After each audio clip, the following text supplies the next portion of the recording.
Bitcoin world media में आपका स्वागत है, जहां हम करेंगे क्रिप्टो की बात आपके साथ। आज हम बात करने वाले हैं भारत में क्रिप्टो के बारे में। सरकार का क्या रुख है, क्या नियम आएंगे, इसी सब पर। हाँ बिल्कुल, ये सवाल आजकल बहुत चल रहा है। हमारे पास कुछ रिपोर्ट्स हैं, कुछ नोट्स हैं, तो कोशिश करेंगे कि आसान भाषा में समझें कि हो क्या रहा है। जरूर। तो सबसे बड़ा सवाल यही है कि क्या भारत क्रिप्टो के लिए कोई नियम, कोई कानून लाएगा? और जो खबरें आ रही हैं, जैसे रॉयटर्स की रिपोर्ट है, वो तो यही कहती हैं कि फिलहाल सरकार का ऐसा कोई मूड नहीं लग रहा। अच्छा, मतलब अमेरिका वगैरह में तो काफी कुछ हो रहा है क्रिप्टो को लेकर। हाँ वही तो, अमेरिका में माहौल थोड़ा पॉजिटिव हुआ है, लेकिन लगता है भारत अभी क्रिप्टो और खासकर स्टेबल कॉइन, उनके लिए नियम बनाने से थोड़ा हिचक रहा है। लेकिन हिचक क्यों है? क्या डर है सरकार को या आरबीआई को? देखिए, रिजर्व बैंक यानी आरबीआई, उनको लगता है कि अगर नियम बना दिए तो एक तरह से इन डिजिटल करेंसी को सरकारी मंजूरी मिल जाएगी, और उन्हें डर है कि इससे देश का जो फाइनेंशियल सिस्टम है, अर्थव्यवस्था है, उसमें गड़बड़ हो सकती है, अस्थिरता आ सकती है, जिसे शायद बाद में संभालना मुश्किल हो जाए। हो सकता है ये डर उनकी अपनी डिजिटल रुपए की योजना या पैसे के बाहर जाने पर नियंत्रण रखने से भी जुड़ा हो। अच्छा, ये तो हुई भारत की बात। पर दुनिया में क्या चल रहा है? अमेरिका में स्टेबल कॉइन पर कोई नया कानून आया है शायद। हाँ बिल्कुल, अमेरिका में जीनियस एक्ट नाम से कोशिश हुई है। वो स्टेबल कॉइन बनाने वालों के लिए नियम साफ करना चाहते हैं, ताकि उन्हें काम करने का एक क्लियर रास्ता मिले।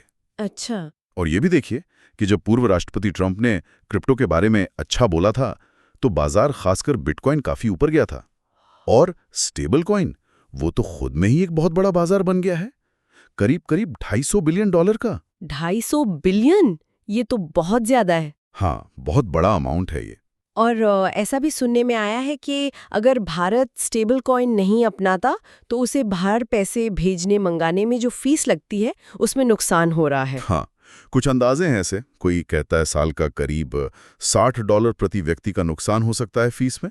पर भारत की चिंता शायद ये है कि ज्यादातर स्टेबल कॉइन की कीमत डॉलर से जुड़ी होती है। हाँ, ये तो है। तो शायद वो नहीं चाहते कि डॉलर का असर हमारी अर्थव्यवस्था पर और बढ़े।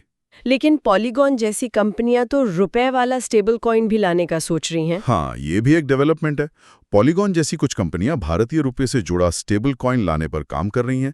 अब देखना होगा कि उसका क्या असर होता है। मतलब सिर्फ अमेरिका नहीं, पॉलीगॉन और कौन से देश थे? चीन, यूके, जापान, ब्राजील। हाँ, ये सब देश भी इस तरफ सोच रहे हैं। और बड़ी कंपनियां भी, जैसे वॉलमार्ट, अमेजॉन, वो भी इसमें पीछे नहीं है। तो एक्सपर्ट्स क्या कह रहे हैं इस पर? एक्सपर्ट्स तो चेतावनी दे रहे हैं। वो कह रहे हैं कि अगर भारत ने स्टेबल कॉइन को ऐसे ही नजरअंदाज किया तो हमारे बैंक पीछे रह सकते हैं। ग्राहक शायद उन जगहों पर चले जाएं जहां पेमेंट के ये नए तरीके मिल रहे हों। ये तो चिंता की बात है। पर सरकार पूरी तरह बैन भी तो नहीं लगा रही है ना? नहीं, पूरी तरह बैन नहीं है। शायद वो मुमकिन भी ना हो। क्यों? क्योंकि लोग आपस में तो लेन देन कर ही सकते हैं। पीयर टू पीयर जिसे कहते हैं, P2P, उस पर रोक लगाना मुश्किल है। अच्छा। तो सरकार का तरीका अभी ये है कि जो विदेशी क्रिप्टो एक्सचेंज हैं, उन्हें भारत की FIU, फाइनेंशियल इंटेलिजेंस यूनिट है, जो पैसों के गलत इस्तेमाल पर नजर रखती है, वहां रजिस्टर करना होगा। नियम मान्य होंगे। और टैक्स? वो तो बहुत ज्यादा है सुना है। हाँ, टैक्स बहुत ज्यादा है। शायद ये भी एक तरीका है लोगों को थोड़ा हतोत्साहित करने का। और आरबीआई को लगता है कि इस सख्ती से सट्टेबाजी और खतरा कम हुआ है। आरबीआई का तो यही मानना है। पर इसमें एक मजेदार, या कहें विरोधाभासी बात है। क्या? कि इतनी सख्ती के बाद भी क्रिप्टो अपनाने में भारत दुनिया के टॉप देशों में गिना जाता है। सच में? हाँ, रिपोर्ट्स हैं कि भारतीयों ने क्रिप्टो में करीब $4.5 बिलियन लगा रखे हैं। अरे वाह, ये तो बिल्कुल उल्टी बात हो गई। और आम लोग, निवेशक क्या सोचते हैं? वो क्या चाहते हैं? एक इकोनॉमिक टाइम्स की रिपोर्ट आई थी हाल में।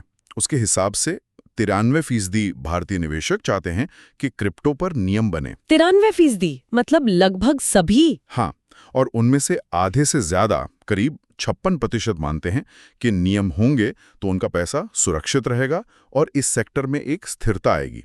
और वो मंत्री वाली खबर क्या थी? हाँ, वो भी दिलचस्प है। एक केंद्रीय मंत्री हैं जयंत चौधरी, और उनकी पत्नी ने लगातार दूसरे साल अपनी संपत्ति बताते हुए उसमें क्रिप्टो का निवेश दिखाया है, करीब 22 लाख रुपए का। अच्छा, तो मतलब नेता भी निवेश कर रहे हैं। हाँ। तो एक तरफ निवेशक नियम चाहते हैं, दुनिया में नियम बन रहे हैं, नेता निवेश दिखा रहे हैं, और दूसरी तरफ आरबीआई और सरकार अभी भी सोच में है। हाँ, ये स्थिति 2021 या 2023 से अलग है, जब भारत G20 का अध्यक्ष था तब तो लग रहा था कि शायद नियम बनाने पर बात आगे बढ़ेगी। लेकिन अब लगता है गाड़ी थोड़ी धीमी हो गई है। बिल्कुल।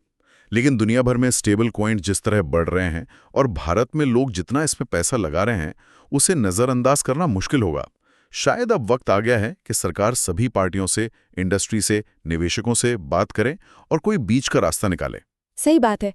चलिए अब एक सवाल लेते हैं जो शायद बहुत से लोगों के मन में होगा। क्वेश्चन, क्या भारत सरकार ने क्रिप्टो पर पूरी तरह से बैन लगा दिया है? आंसर, नहीं। देखिए, पूरी तरह से बैन नहीं लगाया है। आप आपस में लेन देन कर सकते हैं, कुछ एक्सचेंज भी चल रहे हैं, लेकिन हाँ, सरकार नियम बनाने से बच रही है और टैक्स काफी ज्यादा रखा है।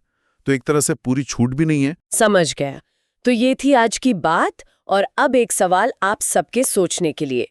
दुनिया भर में क्रिप्टो और स्टेबल कॉइन का चलन बढ़ रहा है, भारतीय भी इसमें खूब पैसा लगा रहे हैं। तो आपको क्या लगता है, भारत को नियम बनाकर इसे अपनाना चाहिए या जो अभी दूरी बनाकर रखी है वही ठीक है? जरूर सोचिएगा इस पर।